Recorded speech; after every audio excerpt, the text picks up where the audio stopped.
नमस्कार दोस्तों, मेरा नाम है मनोज। पिछले 10 सालों से मैं कृषि तथा ग्रामीण पर्यटन क्षेत्र में काम करता हूँ। महाराष्ट्र राज्य के पुणे डिस्ट्रिक्ट में जुन्नर तहसील में हमारा पराशर कृषि ग्रामीण पर्यटन केंद्र से पर्यटन केंद्र है। यहाँ पर पिछले 10 सालों में लगभग 20-22 देशों से लोग आके गए हैं, जो भारत के ग्रामीण संस्कृति का परिचय तथा अनुभव के लिए आए थे। दोस्तों, उसी सिलसिले में मैं आज आपसे कुछ बात करना चाहता हूँ। भारत एक कृषि प्रधान देश है। भारत के कुल जनसंख्या से लगभग आधी जनसंख्या 48% population depends on agriculture for an employment which contributes near about 17 to 18% in GDP. फिर भी कृषि क्षेत्र की जो चैलेंजेस है वो हम सबको पता है, जैसे एग्रीकल्चर कमोडिटी को रेट नहीं मिलना, पोस्ट हार्वेस्ट लॉसेस होना, लैंड होल्डिंग की कमी, मार्जिनल फार्मर्स 80% से ज़्यादा तो अपने देश में है, तो फिर कलेक्टिव एफर्ट्स नहीं हो पाते। तो इस सब का रिजल्ट ये बनता है कि एग्रीकल्चर सेक्टर में सोशियो इकोनॉमिक सस्टेनेबिलिटी का अभाव है। इसका आगे जाके क्या होता है, तो एग्रीकल्चर सेक्टर में जो भी पॉपुलेशन एंगेज है, हमारे किसान भाई, वो किसानी से थोड़ा डाइवर्ट होना चाहते हैं, थोड़ा बाहर निकलना चाहते हैं। उनको एग्रीकल्चर का कैश फ्लो मेंटेन करना है, इसलिए उसके साथ में थोड़ा एग्री अलाइड एक्टिविटी करना चाहते हैं। तो हमने अभी बहुत सारे एग्रीकल्चर एक्टिविटी आज के डेट में की है या कर रहे हैं, बट फिर भी उसमें कुछ ना कुछ चैलेंजेस आते हैं। एक नई एग्रीकल्चर को जोड़ के एग्री अलाइड एक्टिविटी पिछले कुछ सालों में भारत में डेवलप हो रही है, जिसका नाम है कृषि और ग्रामीण पर्यटन। जी हाँ, अगर दुनिया भर की हम बात करें तो Australia, Italy, America, Israel, Japan, even चीन, सब देशों में कृषि और ग्रामीण पर्यटन संकल्पना अच्छे से डेवलप हो रही है। उसके फायदे बहुत सारे हैं।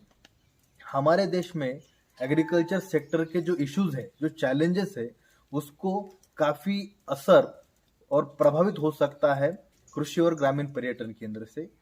कृषि और ग्रामीण पर्यटन केंद्र के माध्यम से दो संस्कृति का आदान प्रदान होता है। शहरों से लोग गांव में आते हैं, गांव के लोग शहरों के लोगों के साथ बात करते हैं, उन बहाने मोबाइल मार्केट बनता है।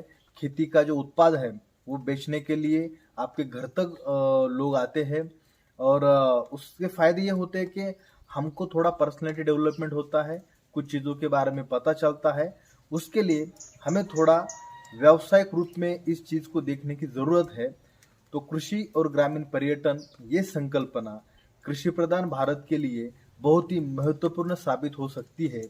एक हरित क्रांति के बाद दूसरी सामाजिक हरित क्रांति की ज़रूरत है, जो इस माध्यम से हो सकती है।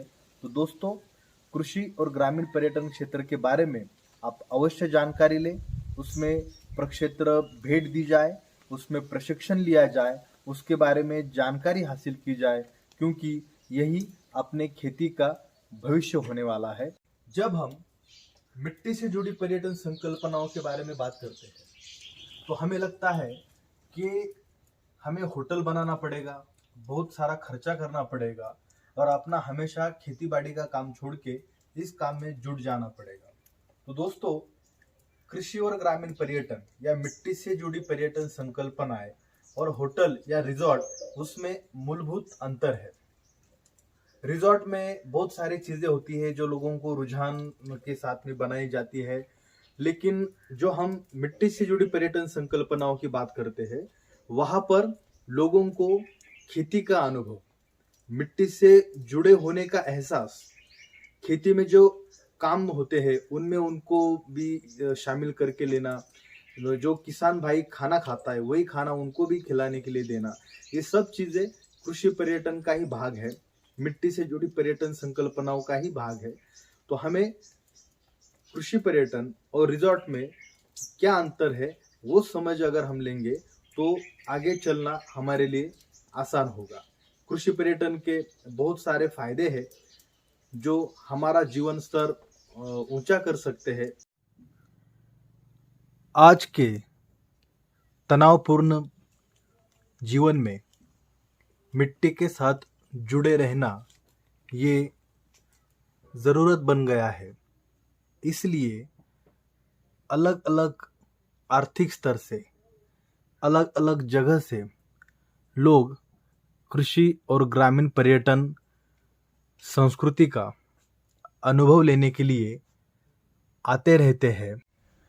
कृषि पर्यटन क्षेत्र को भारत में बढ़ावा देने के लिए महाराष्ट्र राज्य के पर्यटन विभाग ने बहुत ही बढ़िया काम किया है। महाराष्ट्र में ये मिट्टी से जुड़ी पर्यटन संकल्पना काफ़ी सालों से है। सितंबर 2020 में महाराष्ट्र राज्य की कृषि और ग्रामीण पर्यटन नीति आई। उसके चलते इस संकल्पना का काफ़ी अच्छा प्रसार और प्रचार हो रहा है और महाराष्ट्र के बाद गुजरात, राजस्थान, मध्य प्रदेश, कर्नाटक, पंजाब, इन राज्यों में भी कृषि और ग्रामीण पर्यटन संकल्पना का चलन बढ़ रहा है। दोस्तों, ये सब चीज़ें मैं आपको इसलिए बता सकता हूँ क्योंकि पिछले 10 सालों से मैं मिट्टी से जुड़ी पर्यटन संकल्पनाओं में ही काम करता हूँ। पर्सनली यहाँ देश विदेश से आने वाले गेस्ट को, पर्यटकों को हम भारत की ग्रामीण संस्कृति का परिचय तो देते ही है, बस इसी के साथ ही जिस किसी को कृषि और ग्रामीण पर्यटन केंद्र संकल्पना बनानी हो, फिर वो किसान हो, कोई संस्था हो, कोई राज्य हो या कोई यूनिवर्सिटी कॉलेज हो, सबको as an advisor, tourism trainer हम मदद करते हैं। हमारा एक विजन है कि अगर अपने कृषि प्रधान भारत को सही मायने में विकसित होना है तो उसमें हमें इस तरह से अलाइड एक्टिविटी को खेती के साथ जोड़ के एग्रीकल्चर सेक्टर में सोशियो इकोनॉमिक सस्टेनेबिलिटी लाने की ज़रूरत है। 2021 का वर्ल्ड टूरिज्म डे का जो थीम है वो है टूरिज्म फॉर इंक्लूसिव ग्रोथ, मतलब सबके विकास के लिए पर्यटन। तो उसी थीम के साथ चलते हुए सबके विकास के लिए जो भी मेरा पिछले 10 साल का इस फील्ड का एक्सपीरियंस है वो मैं आपके साथ शेयर करना चाहता हूँ, इसीलिए ये वीडियो बनाया। अगर आप आगे चल के इस फील्ड में कुछ काम करना चाहते हैं, मुझसे जुड़ जाना चाहते हैं, तो आप जो डिस्क्रिप्शन में नंबर दिया है उस पर कॉन्टैक्ट कर सकते हैं।